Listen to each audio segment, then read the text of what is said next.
Hello, hello, hello, hello, beautiful people. Happy Sunday, happy new month. Um, Thank you for joining me on this YouTube live this Sunday. If you can hear me, please just say hello in the comments. I can see my people already, my special people. I don't know what to do for you guys, honestly. I wish we were in the same environment. I would just be showing up at you guys' doors to say a personal thank you. And yeah, I think that's the best I can do. I wish we were in the same environment for me to come in and say personal thank you. Okay, so I will start with Selina. Thank you for joining us. My brother, my special brother, Mr. Roland, thank you so much for joining me. I'm so grateful. Itwa Josephine, thank you for joining. Olufunke, thank you for joining. Kezaya, thank you for joining. Valerie, sorry, that's my niece's name. Thank you for joining. Chiamaka, thank you for joining. Aino, thank you for joining. Olatunde, thank you so much for joining.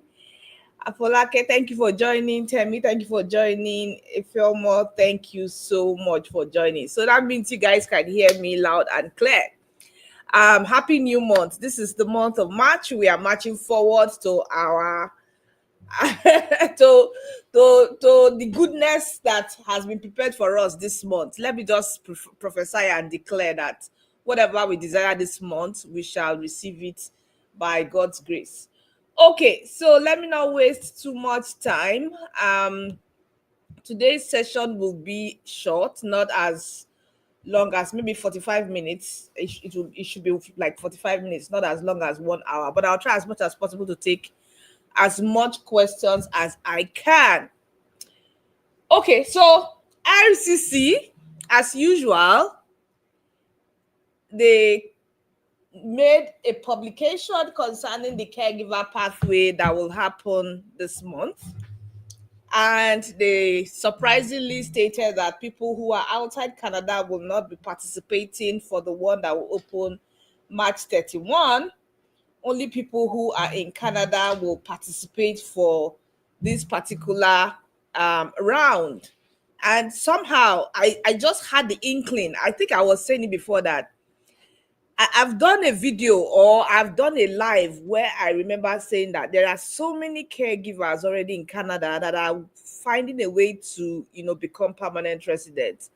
And for RCC to consider, absorbing those people first before even thinking of people who are outside, I feel that's a good one, but a lot of people who are outside are waiting. And this is what I'm going to say on this live. I'm just thinking that they are testing a lot of things.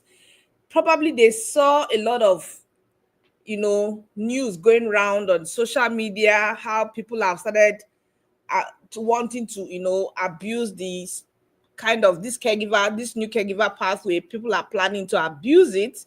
And probably that's why they said, you know what, let's just focus on people who are inside Canada first.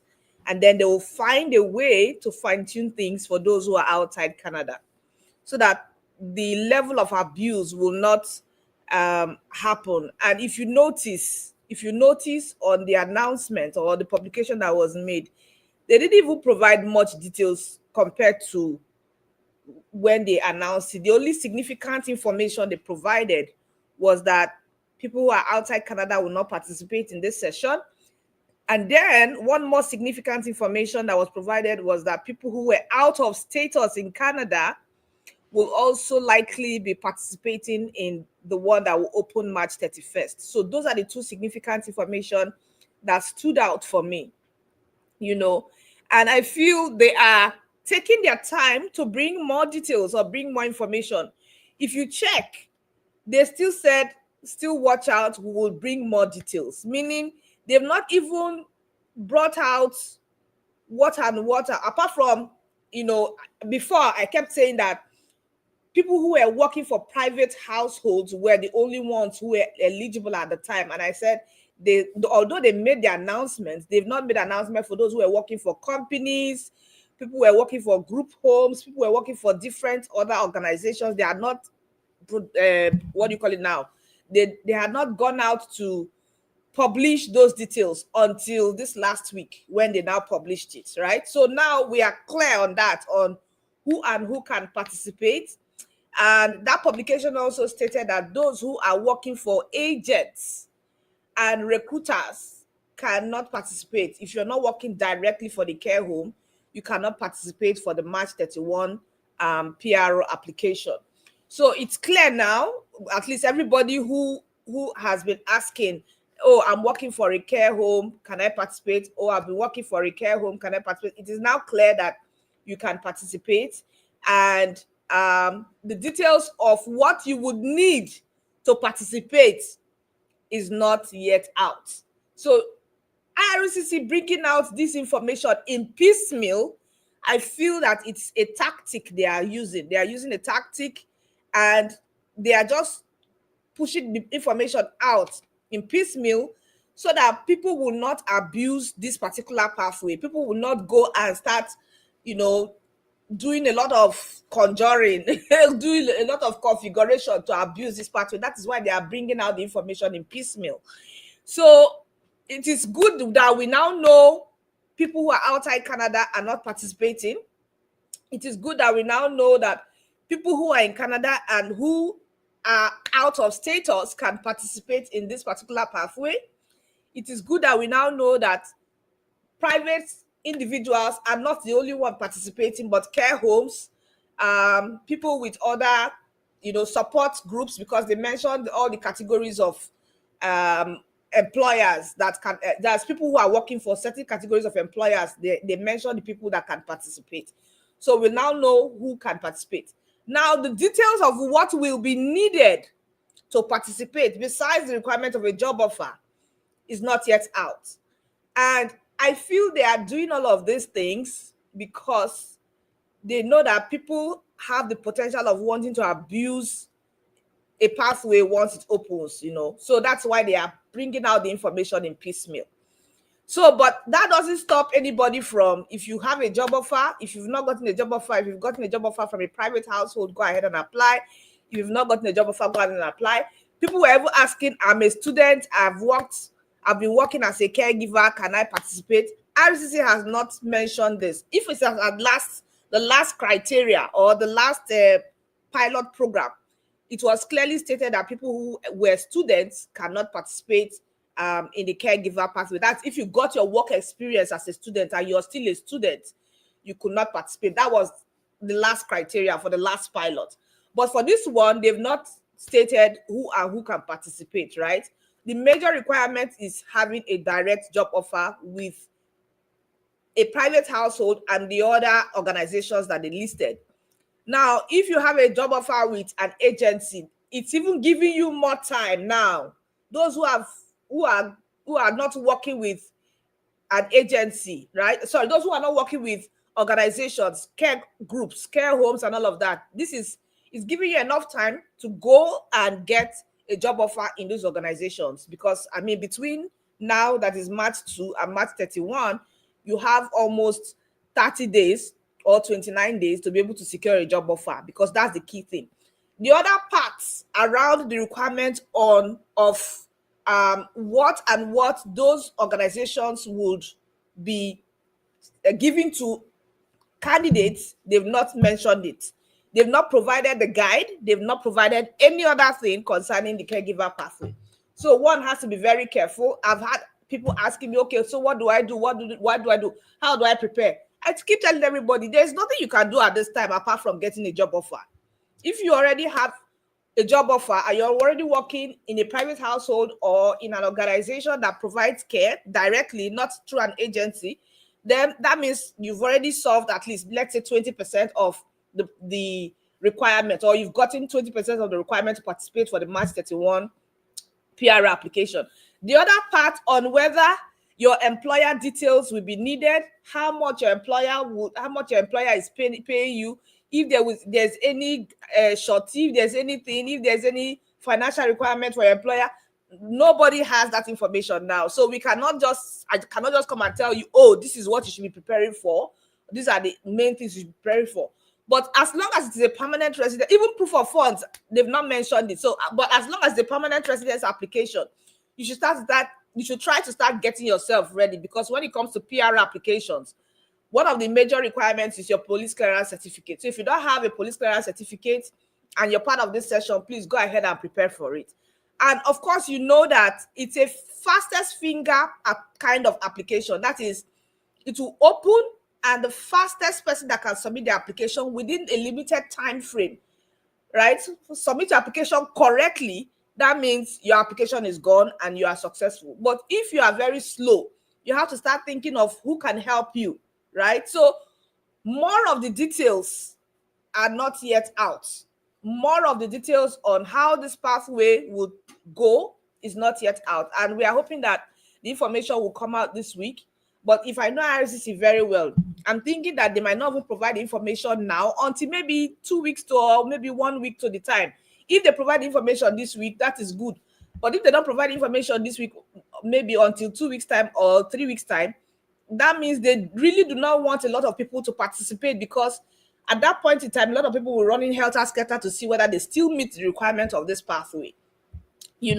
So the good thing, that's the major thing I'm happy about concerning this pathway, is those who are actually out of status. Now you might be wondering, who are those out of status? Is it just everybody that is out of status that can participate in this pathway, or those who originally came as caregivers to come and work in Canada as caregivers, and somehow maybe they had 1 or 2 issues with their employer and then they went out of status? Are they the category of people that RCC is looking for, or anybody that is generally out of status? That information we do not know yet. So until RCC provides more details on those who are out of status, as in the category of people who are out of status to participate in this particular pathway, I cannot really say, yes, everybody is out. Everybody who is out of status can actually participate if you have a job offer. So that's one gray area, right? Until RCC makes the announcement and tell us the category of people who are out of status who can participate in this pathway, I think I will just say maybe everybody. Just if you're out of status and you're in Canada, just try to work towards getting the job offer. But if they now come back and say, no, we don't want everybody who is out of status to participate, we only want those who came in originally as caregivers and somehow became out of status to participate, then of course that means you've lost out on that opportunity. So that is just a brief summary of what I said I will come and discuss here today, so that people can just be aware that, look, not everything is completely out. Some information are being held because RCC knows what they are doing. They know that a lot of people will likely participate in this program. There might be a situation where the system will crash because, yes, a lot of the time, the system actually crashes when a lot of people are trying to submit an application at the same time. I think when Donald Trump came into power in 2016, a lot of Americans were searching Google on how to immigrate to Canada, and they were bombarding the RCC website, and RCC website crashed. The system crashed because there were too many people who were trying to gather information at the time. So they are deliberately withholding a lot of information just to see that not everybody will be able to participate in this pathway, so that it can reduce the number of people who will, be waiting for the system to open to participate in this pathway, so that they can avoid a situation where the system will crash. Okay, so that being said, I will start taking your questions one by one, and I hope I try as much as possible to answer them, but I'm just giving a brief summary of what this particular pathway entails. For those who are outside Canada, sorry, before I even go into your questions, for those who are outside Canada, I was talking to one of my colleagues the other day. I said, I'm not surprised if RCC might not even fulfill their promise of what do you call it now, of opening a slot for those who are outside Canada. Or if they want to open a slot, they might just say only 100. I'm just thinking in my head, right? I'm just thinking in my head. But it's still good. It still gives everybody enough time to secure a job offer. That's the advantage of this pathway now. The advantage is that for those who are outside Canada, you have enough time to secure a job offer. Enough time now, because they've not announced when it will open. So don't relent on your job search. I know it's not easy, it's difficult. Don't relent on your job search. And it also gives you enough time to organize yourself. If you watch the last live I did, where I said the types of jobs and how you can prepare yourself, a lot of people are asking questions about cash payments to show as salary payment. And I said anything cash payment makes RCC suspicious of your kind of employment. So this is the time to correct anything that is not right. Right? It is a time to correct it. If you don't have your things correctly done, please go and correct it now. They are giving you enough time to make corrections where you need to make corrections. They are giving you enough time to secure the job offer, search for job opportunities, and just prepare yourself. So now it's open. And another thing you should also be careful is this. If you're searching for jobs in a group home, make sure that the group home is not an agency group home. It's a home that is a direct employer, right? So these are the things you should, take advantage of because of the delay in the application process for those who are outside Canada. Okay, so I'll start with the first question. Can group home workers NOC 42201 apply for caregivers pilot as the NOC falls under social and community workers? No, group home workers, if it falls under social and community workers, that means you are now eligible for the category-based draw that was announced. I think, was it on Thursday or Friday? I can't remember. I think on Thursday. So you are now eligible. You are not eligible for the caregiver pathway. So a lot of people, I think there's a problem here. A lot of people confuse their job roles. Some job roles align more with social community workers, and then some job roles align with caregivers. You have to study the tier codes critically to make sure that your job role does not fall under a category that does not align with the caregiver pathway. If your job role falls under social community workers, please stick to it. Don't go and start changing things, because if RCC checks your application and they see that your job role falls under social and community workers, it means that you are not eligible, right? So please be very, very careful when it comes to your job role. Check the tier codes and make sure that your job role aligns properly with the caregiver pathway. Okay, so next question. Yeah, my brother has already answered that. He has already answered that question. Thank you so much for your support. I really appreciate you, Mr. Roland. Okay, so next question. RCC stated out of status can apply. Please, can you expatiate? I used to work with 2 agencies who send staff to personal residence of different seniors. Can such agency sponsor? So now, if you listen at the beginning, I said that they mentioned out of status, but they didn't mention the category of people who are out of status. They just said out of status. And they have not brought out more details to guide people to say, okay, those who are, everybody who is out of status, if you're able to get a job offer, go ahead and apply, right? And there's also the part of people who came in as caregivers and maybe had 1 or 2 issues and could not meet up, and then they became out of status. So they're not, there's a thin line there. They've not really elaborated on which category of out of status really qualifies. But for now, they said out of status. So until they come out to say it is only those who came in as caregivers originally and then went out of status during the process of working to gain the hours or gain the years before they could qualify for PR.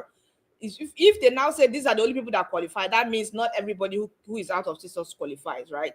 So for now, we don't know until they make the announcement or make the distinction between who among who that is out of status actually qualify.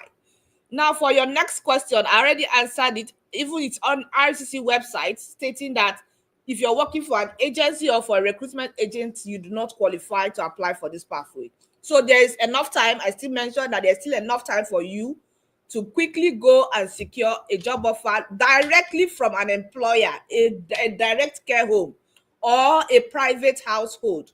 Because in your own case, you're saying that you are the agency sent staff to personal residence. but it is not the person that is in the personal residence that is paying you directly. If you can get a job offer from the person that is in the personal residence itself, then you qualify. But if it's through an agency, sadly, you don't qualify. Okay. Yeah, so my brother, thank you so much. Thank you so much for supporting me. Okay, so I'll move on to the next question. I think I've answered a lot of. Okay. In the end, a job offer will not be a condition for we outside. I really wish that the requirement of a job offer is not a condition, but it's already stated there. Like it's one of the main criteria that a job offer is a condition, right? It's a condition for participating in the caregiver pathway. Yes, the system is abused and exploited. There was even one article I read about some agents in India selling this pathway for $60,000 already. Agents in India, I read the article. They are selling it for $60,000 already.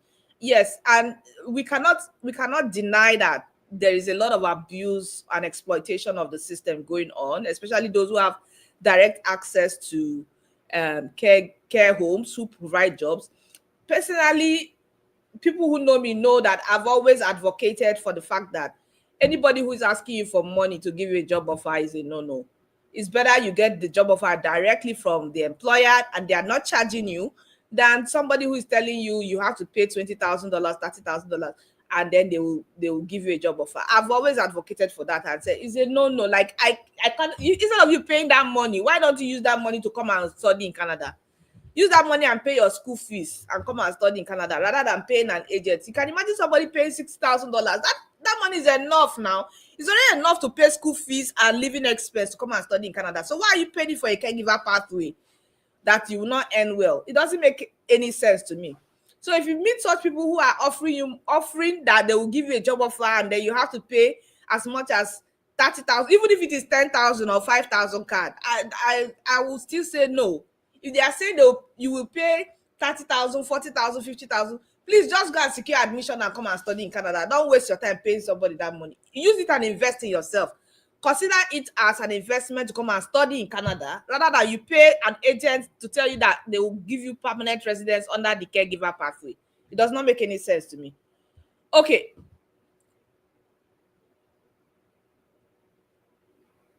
Yes, so the official website, right? I think I've done a video on a portal where all other types of applications are submitted. There's a portal where every other type of applications are submitted apart from express entry. So those who are coming like under RCIP, people who are coming spousal sponsorship, startup visa, there are lots of applications on Atlantic Immigration Program. All of them are under that particular portal, even the caregiver portal as well. So and if you check, well, okay, so what will happen is this is part of what I said I would do on the webinar, how to get people prepared, so that I will show everybody where the portal is, and then everybody, I've done the video of where the portal is. Is in one of my videos. But for the webinar that I said I would organize, how to get prepared, I'm waiting for all the details from RCC before I even put up that webinar, because I don't want to take chances and then tell people stories concerning what happened in the previous application, and then in the new one you now start seeing a lot of differences. So that's why I'm being careful, and I rather wait until RCC provides the details and then I'll do the webinar. So the portal, like I said again, is the portal that is different from the express entry portal. It's a portal that people submit permanent residence application for provincial nomination, for Atlantic Immigration Program, for ROCIP, for all the other immigration pathways. That's the portal that you will use to apply for permanent residence. Okay, next question. Yes, you will need police report. It's part of the documents. So just prepare to join my webinar that I will do, where you need to prepare yourself, like all the things you need to apply for your PR and how to get ready. Okay, what about organizations like Right at Home, Bayshore, Paramed? Can they apply? If you have a direct employment with the organizations, right, then you are qualified. If the organizations are direct care companies, not agencies. Direct care companies, not agencies. Now, how do you know which one is agency, which one is a direct company? You have to ask the company themselves. You have to ask the company themselves. Ask the owners or the managers. Ask the human resources companies themselves. Are you guys a direct care company or you are an agency? So that you will know. They know the categorization that they have registered with the government of Canada, right? There are different organizations registrations, so they know what kind of categorization they have registered as. Some are registered as agents, some are registered as direct care companies that have the, what do you call it, the necessary documents to provide care. So you have to ask the organization, ask them, please, I know I've gotten my offer of employment from you. Are you an agency or a direct care company? You have to clarify that from the company themselves. Okay, 6 months practicum, is this all that is required? No need for work experience? Yes. So so that's another thing that they mentioned, that those who are in Canada, if you have 6 months, either you have 6 months work experience or you must have studied support worker program, right?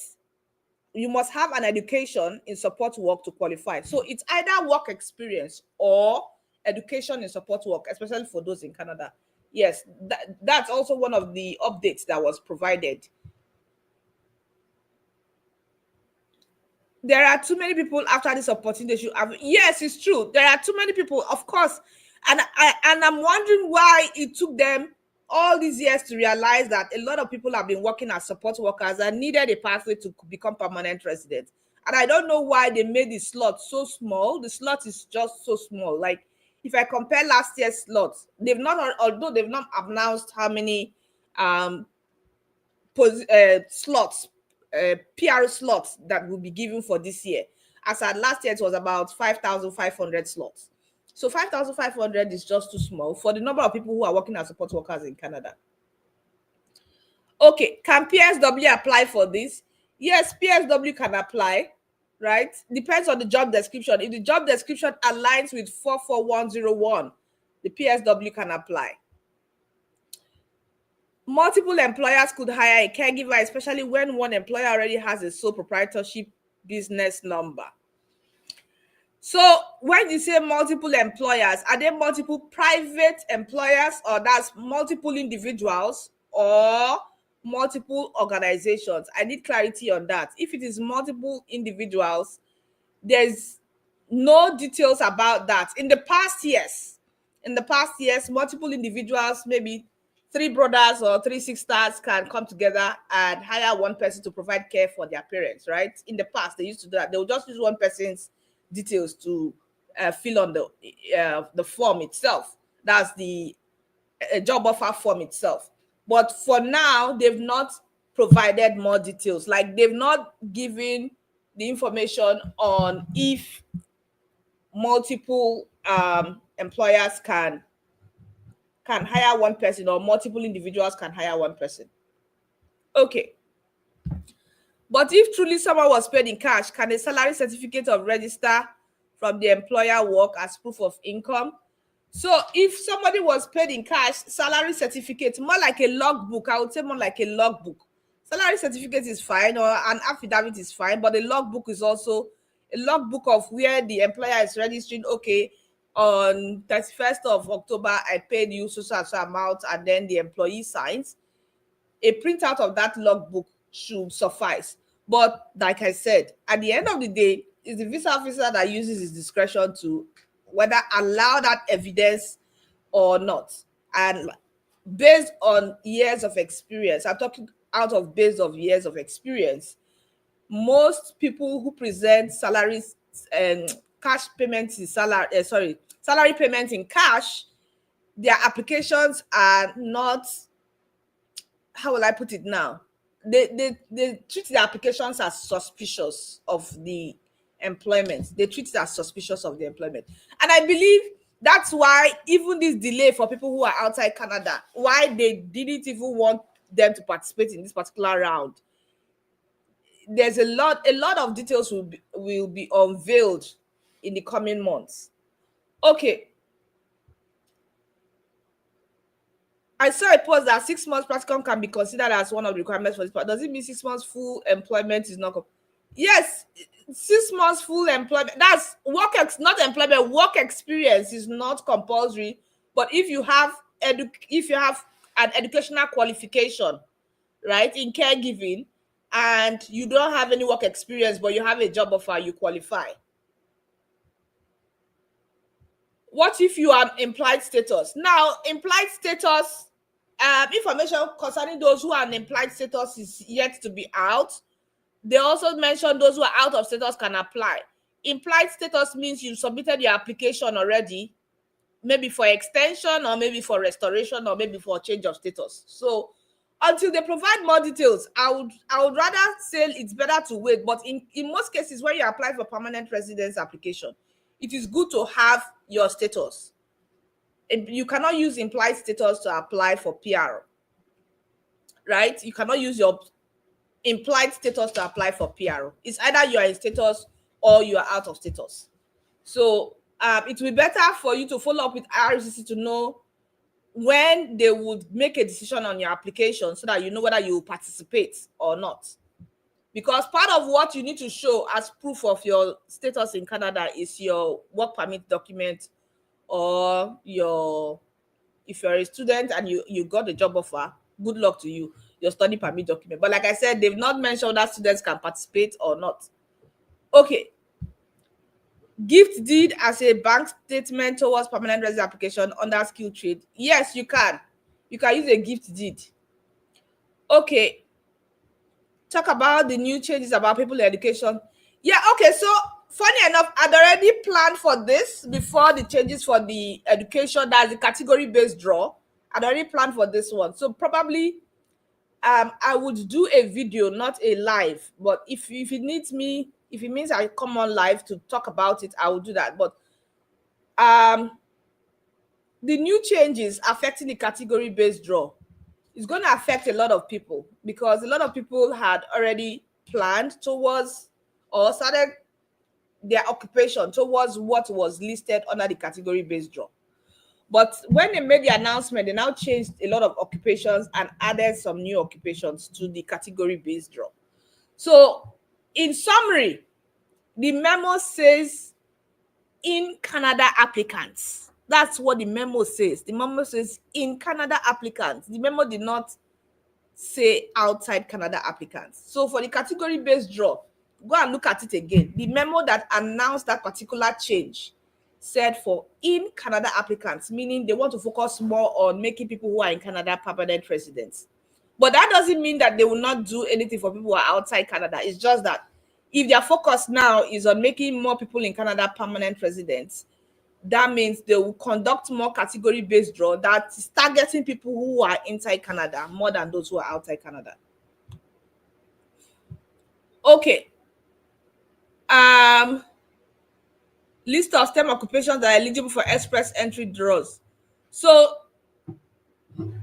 now, okay, so because this is not the conversation I said I was going to have today. Like I said, I'd already planned for this before the announcement for the other one came, and I'm going to do a video to address these changes that are taking place. RCC is actually taking everybody by surprise.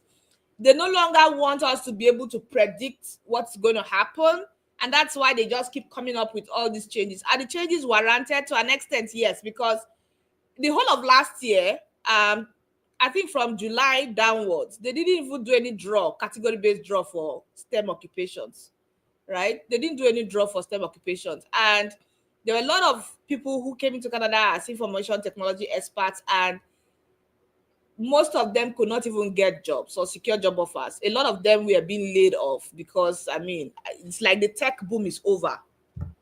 It's not as if there are no tech jobs. There are tech jobs, but there are a lot of layoffs. So there was no point bringing in more people into a system that was experiencing a lot of tech layoffs. So if your occupation is under technology, that means you have to pivot again. But the sad part of this pivoting is that we do not know when and if RCC will now make another change, maybe 3 months down the line. And I said I was going to do a video about it. Currently, there are lots of healthcare workers in the system, and they are still pumping more healthcare workers into the system. And I won't be surprised if they come up tomorrow to say, okay, no more healthcare workers. We are now looking for another category of people. So nobody can the way RCC is going now, they don't want anybody to be able to predict what they will do in the future or do tomorrow.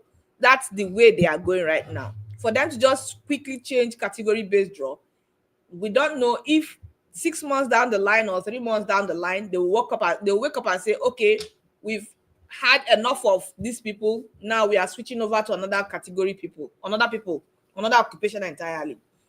So the only thing I can advise anyone that is attending this session right now is the only thing that cannot change, that can never change, is French. The only thing that cannot change, the only thing that RCC will not come tomorrow and say we are changing or we are removing, is French language skills. So if you've not started learning French, please go ahead and start learning French. That's the only thing I can recommend right now. Every other thing looks like it's like you change to one. Maybe you were a STEM person, you're working as a tech person, and then 6 months down the line, RCC say we don't want STEM people. We now want maybe we want what do you call it? Insurance agents, right? Because insurance agents are now part of the STEM category. And I'm wondering what is an insurance agent doing in a STEM category? Is insurance agent occupation a STEM occupation? I don't understand. I don't understand. Okay, so that's why I feel that the only thing that will not change, if every other thing changes, the only thing that will not change is French. So please, best advice I can give right now is, if you have not started learning French, please go and start learning French, because every other thing can change. ICC can wake up tomorrow and say, we don't want healthcare workers again. We have too much healthcare workers in the system. But the only thing I see that does not have any barrier is French language, because they still need more French people. And even if they have more than enough French people, they will still need more French people, because they don't really have enough French people. So please go and learn French. Okay. Community support service, which has been included in the healthcare streams. Yeah, I will do a video about that. I'll do a video about that. Do you need medical information from IOM? For those in Canada who are already in Canada, no. The requirement says that's permanent residence for medicals. There was a publication that stated that those who were in Canada within the last 5 years, if you have been in Canada within the last 5 years, you do not need to do medicals again. They will ask you to do medicals when they ask you to do medicals, right? So for those who are in Canada waiting to apply for PRO for this March 31st caregiver pathway, medicals is not needed, because there's a publication that says if you have been in Canada for the past 5 years, you do not need to do medicals. Okay. Well, we don't know yet. If it's before June, fine. I don't know. If it's before June, it will be good. But whether it comes after June, we don't know. And I think this is my thing. I think IRCC is just watching what is going on social media, what's going on around the world concerning this caregiver pathway, because a lot of us have been making so much noise about it. I'm not going to exonerate myself, because even me doing a YouTube live about it, I'm also talking about it. So why should I excuse myself? There's so much noise about it. So they are kind of filtering information from different places to see how best they can put it for people out there, so that there will be no abuse or exploitation of the system. That's what I think they are doing. They are gathering information here and there. What are people doing? How do we use this information to make sure that the system is robust and not abused and not exploited? So that is my own thinking. That is why they must have just, said they will announce the one for outside Canada at a later date. Okay, so I'll move on to the next question. Group home workers also provide care for the residents. Does it not qualify for the caregiver program? you have to look at your job description. If 80% of your job description aligns with tier code 44101 or tier code 44100, that means you're good to go.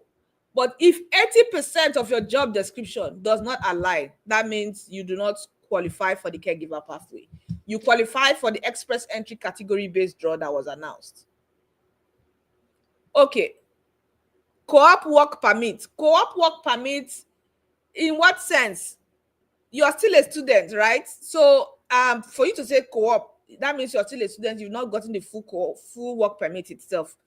For now, they said if you have your educational qualification in caregiving or support work and you have a full-time job offer, then you qualify. So I don't know if your co-op is a full-time job offer.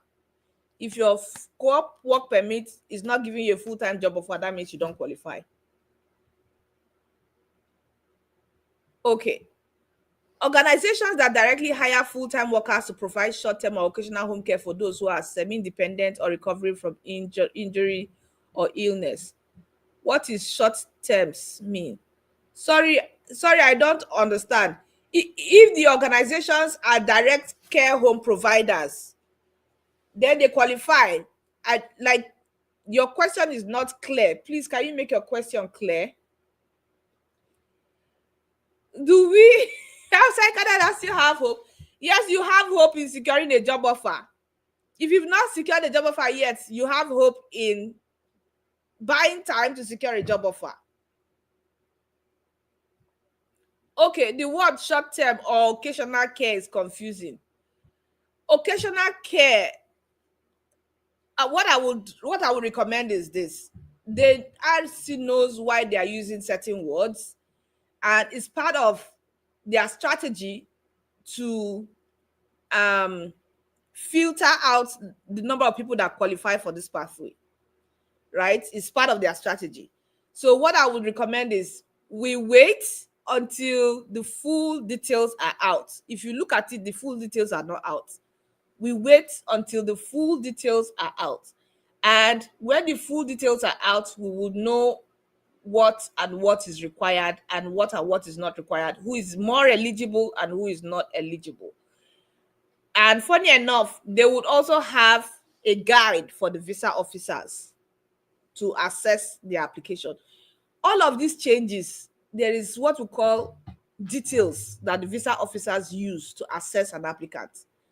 And those details, they are being worked on. They'll use part of the old one, but they'll use more of the new one that will be added. So let's wait until they provide more details and explain what they mean by short-term or occasional. Okay. So what a computer science student do now, please let him start learning French. That's the only advice I can give. Is express entry pathway still working? Yes, it's still working, but for only French people.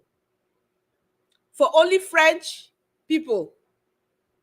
If you studied French, if you have French language skills, yes.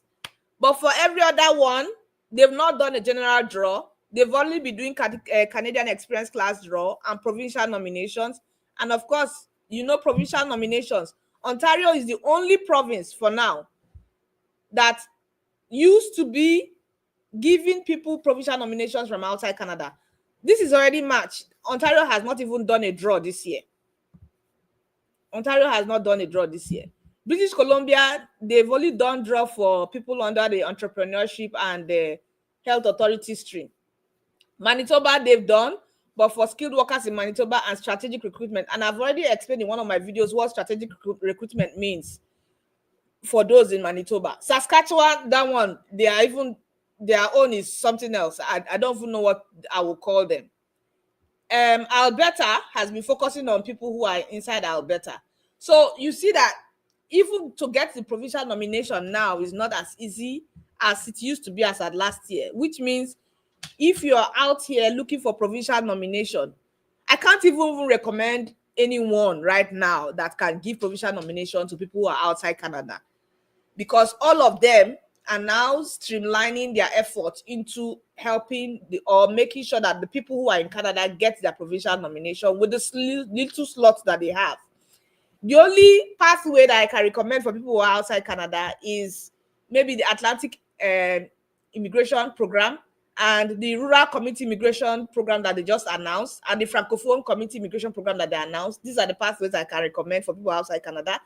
And then French, if you want to come to express entry, it's only French that I can even recommend. Every other pathway looks like there is no headway anymore, right? So if you've not started learning French, please, again, go and start learning French, because that's the only one I can say that there's a possibility, for getting an invitation to apply under express entry. Because even for the healthcare, maybe healthcare category, the memo that came out on Thursday said in Canada, they've not done a draw yet for us to see if it is only those in Canada that we get or those who are outside Canada will also get. But the memo that came out said in Canada applicants. That's what it stated. Okay. Care job from Nigeria. Can I apply for a work permit and come in as a temporary resident while waiting to apply for PR?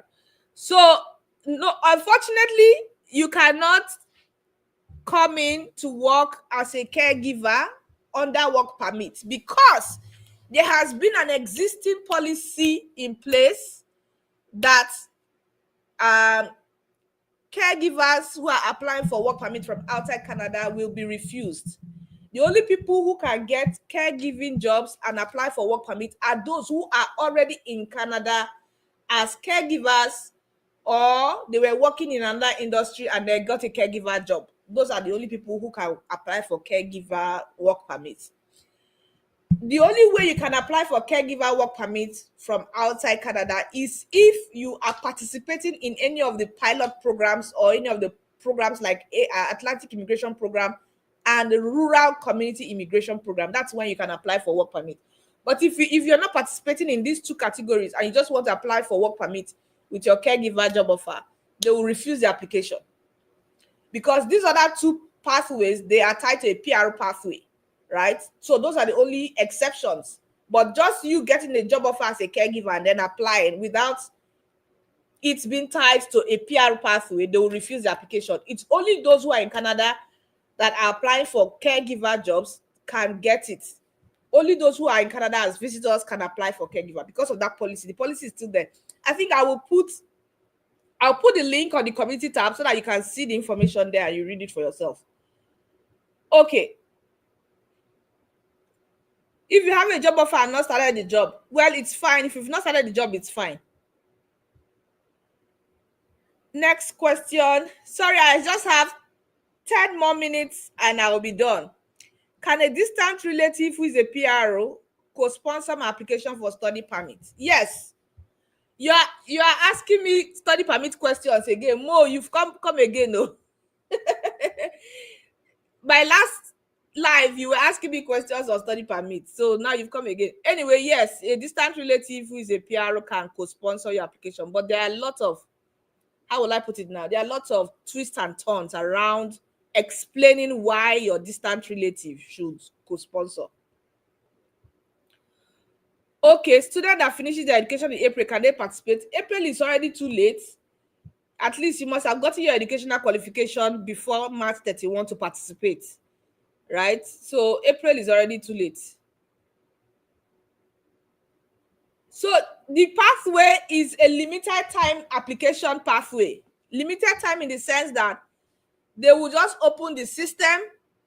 The fastest person that can submit the application, once they reach the cap of, maybe because they've not mentioned the slots yet, if they mention the slots, maybe they say, okay, 2,000 in Canada applicants, right? And maybe the remaining 500 for outside, right? They've not mentioned it.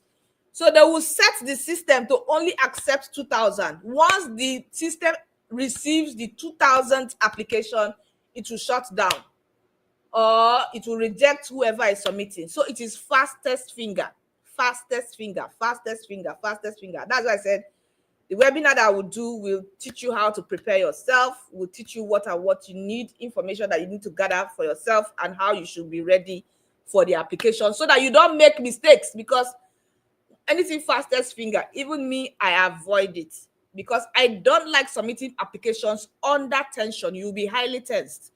I avoid submitting applications under tension. Why? Because you'll be in competition with over 1,000 people worldwide trying to put in the application at the same time. So your brain needs to be active. You need to be fast. You need to be sure that what you're submitting is correct. Because if you submit your application and it is not correct, they will reject it. So you need to guard yourself against that. That's why I said I will do the webinar to make sure everybody's prepared, but I cannot do it now when the full details of how and what will be needed is not yet out, and what the visa officer will be assessing. That's going to be part of the webinar so that you can prepare yourself. Okay. Can someone a spousal open work permit apply if he or she has a caregiver job? Yes, if you have a caregiver job, yes, you can apply. Can unpaid caregiving experience from Nigeria? No, unpaid cannot count. I've said it before, volunteer work experience does not count. Through phone to bank, will that be through phone? Well, if as long as it's a bank transaction, it's accepted. Can I apply for visitor's visa for my wife on PGWP and work as a social worker? I don't want PGWP to be withdrawn. So, well, if you're on PGWP and you want to apply for your wife to come as a visitor, then yeah, that's fine. That's fine. Steps to bring your kids. I'll recommend you book a consultation so that we talk extensively, because you're providing your information in piecemeal and it will not help you. So just book a consultation, let's talk, right? What else? I already mentioned it. Police report, yes. I already mentioned it. Academic qualification, of course. Is there a possibility of you submitting what do you call it now? Submitting application without your evaluated credentials, right? Of course, you need to show that you must have evaluated the credentials for you to submit your application for PR.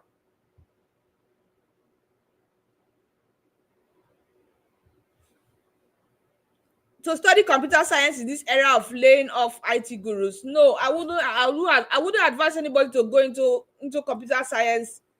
What do you call it now? Occupation. Well, so this is it. You can still go into computer science education, right? You can still work as a computer science person. It is not all tech occupations that they removed. Cybersecurity is still on the list of tech occupations that is needed. So cybersecurity is still on the list of STEM or tech occupations under the category-based draw. So if you're studying computer science, focus if you want to still maintain or if you still want to be part of the category-based draw, then I'll say, okay, tilt your occupation towards cybersecurity. But then, like I said, nobody can predict IRCC anymore. They might come up tomorrow and say, we've had enough cybersecurity and we are changing occupations. The only thing that can make you remain in the same occupation without you having stress or whether your occupation will be selected or not, again, is French. That's the only thing. So if you want to do your computer studies, please go ahead, but back it up with learning French. That's the only advice I can give. Butcher pathways and education qualification. Is IELTS needed? Yes, IELTS and WES is needed for butchers. Very important.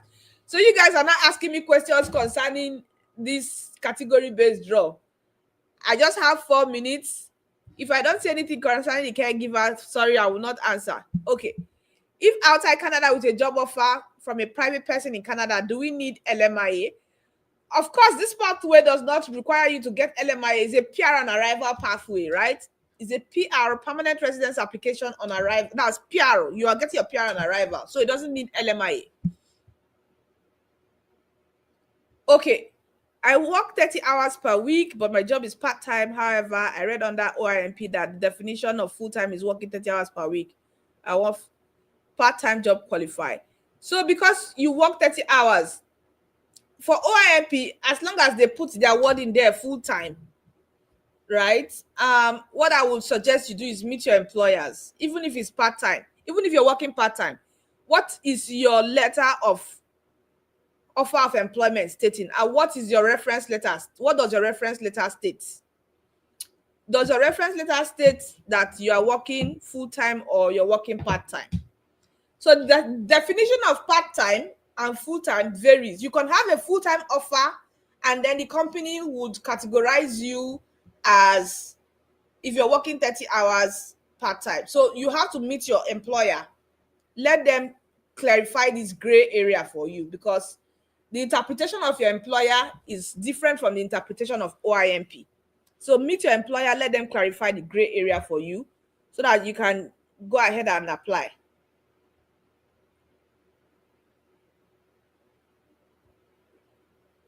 For this outside security, no, you cannot. You have to apply for the PRO first.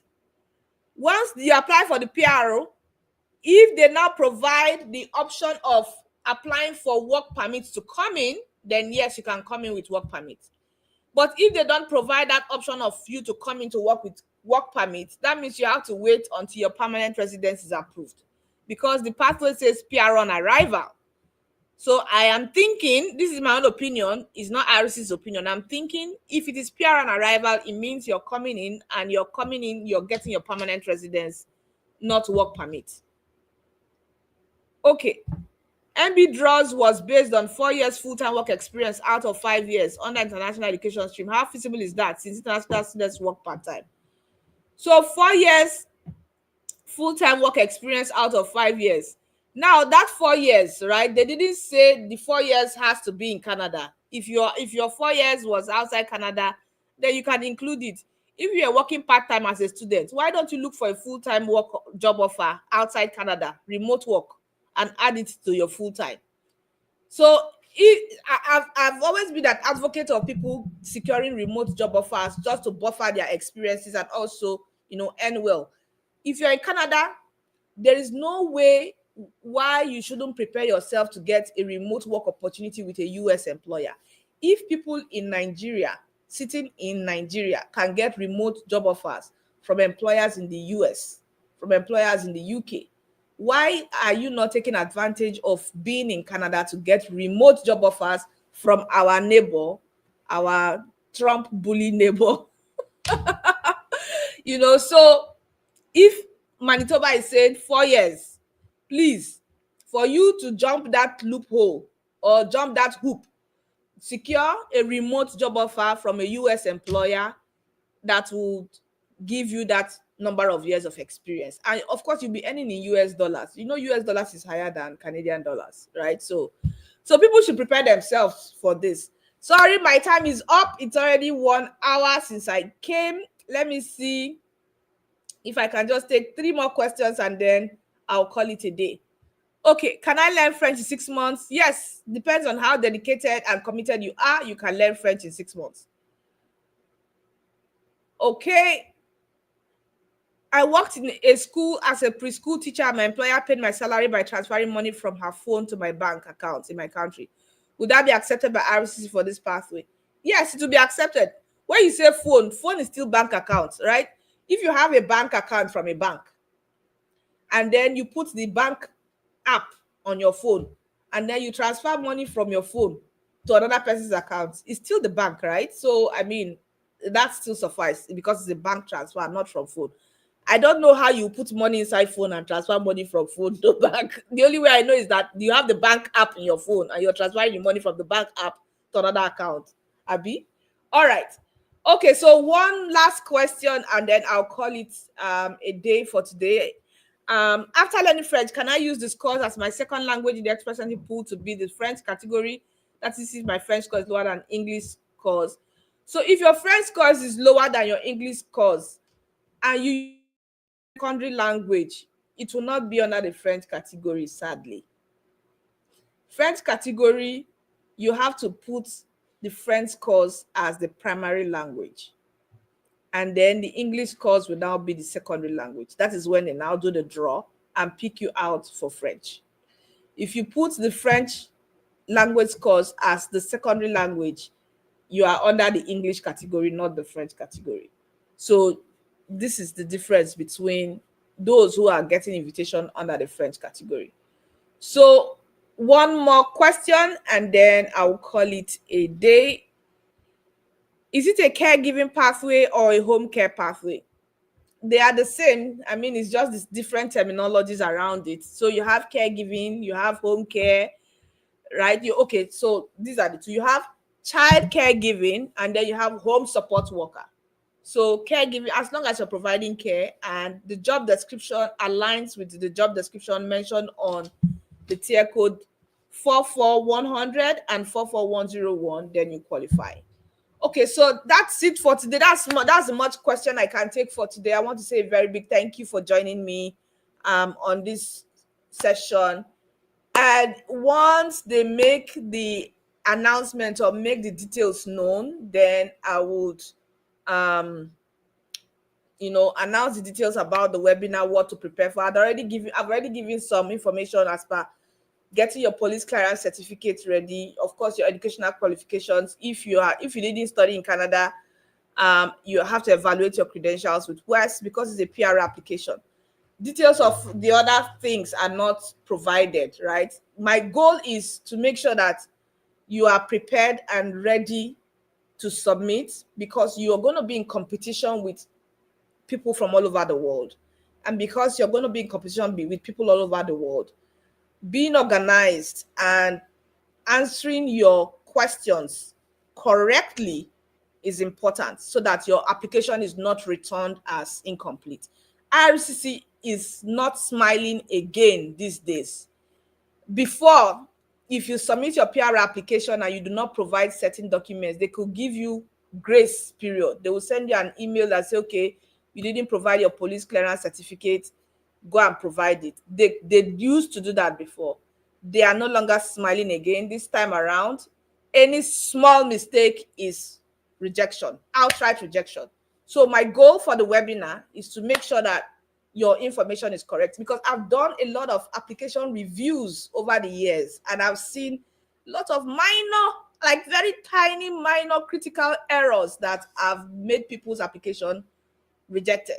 So if I'm not doing a general review, I want to do what do you call it now, a targeted review for this particular pathway, so that your information and everything that you're going to provide to IRCC is correct and organized in readiness for submission. Because like I said, you will be in competition with people from all over the world, right? You'll be in competition with people from all over the world, and that is not, when you're submitting your application, is not the time you start thinking, oh, where did I keep my police clearance certificate? Oh, I didn't have this document. Oh, I don't. No, that's not the time for you to do that. Your own is just get ready and submit, and make sure that what you're submitting is correct, so that you don't make critical errors and they return your application as incomplete or as incorrect. So yeah, thank you so much for joining me on this live. The next video I'll be talking about the category-based draw. I'll talk about it in details and how people can position themselves. And one more thing, IRCC is looking out for a lot of errors in terms of people switching tier codes, right? If you're switching tier codes all the time, you're leaving your digital footprints with IRCC, and they would know. They know, because they are the ones that own the system. So let's say today you are a business analyst, tomorrow you are community support worker. I'm not saying that it's not possible, it's possible, right? But if you are doing that, you need to have evidence for all the changes that you're making to your express entry profile. If you change your profile today from tech, tomorrow to plumber, next tomorrow to French, next tomorrow to Lagbaja, you should have evidence of why you were making all these changes, because I mean, it's the same system. Okay, so let me not go beyond my allotted time. My next video, like I said, will be on the category-based draw, and then we'll talk extensively on the other pathways. Thank you so much for joining me on this session, and have a very, very, very, very, very good evening, and a good week, and a good month.